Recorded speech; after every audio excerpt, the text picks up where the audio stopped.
لوگ کہتے ہیں قرآن پڑھنے سے ملتا کیا ہے؟ میں کہتا ہوں اگر ہم قرآن پڑھیں تو قرآن کے اندر غور و فکر کریں تو دنیا کی ہر چیز قرآن میں ملتی ہے۔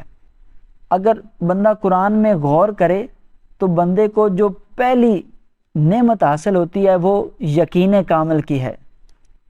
اس کو یقین کامل اللہ کی ذات پر حاصل ہو جاتا ہے، پھر وہ ڈگمگاتا نہیں، سیدھے راستے سے ہٹتا نہیں۔ جب وہ قرآن پاک کی آیات کے اندر غور کرتا ہے تو بندے کو وہ منظر بھی پھر نظر آتا ہے کہ جب اللہ پاک ایک مرد کی پسلی سے حضرت اماں حوا رضی اللہ تعالی عنہا کو پیدا فرماتا ہے، پھر جب قرآن میں غور کرتا ہے تو بندے کو وہ مقام بھی نظر آتا ہے، رب چاہے تو بغیر باپ کے کسی کو اولاد دے تو حضرت عیسیٰ علیہ السلام کی صورت میں حضرت مریم کو اولاد کی نعمت عطا فرما سکتا ہے۔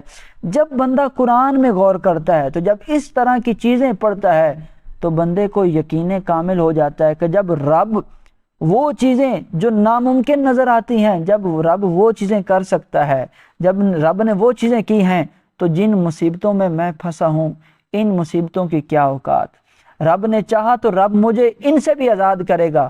جب یہ ہمیں یقین کامل حاصل ہو گیا، یقین مانے بھائیو، پھر ہماری وہ مصیبت دور ہو جائے گی۔ آج ہمیں یقین کامل ہی نہیں حاصل، ہم رب سے مانگ رہے ہوتے ہیں تو ہمارے ذہن کے اندر شک دوڑ رہا ہوتا ہے، پتہ نہیں یہ ہوگا یا نہیں ہوگا۔ رب تو وہ ہے جو بڑھاپے کی عمر میں حضرت زکریہ علیہ السلام کو اولاد کی نعمت عطا فرما دے، کہ اس عمر کے اندر کہ جب بندہ بالکل نا امید ہو جاتا ہے اس وقت بھی اللہ پاک چاہے تو اولاد عطا فرما سکتا ہے۔ تو ہماری مصیبتیں کیا ہیں؟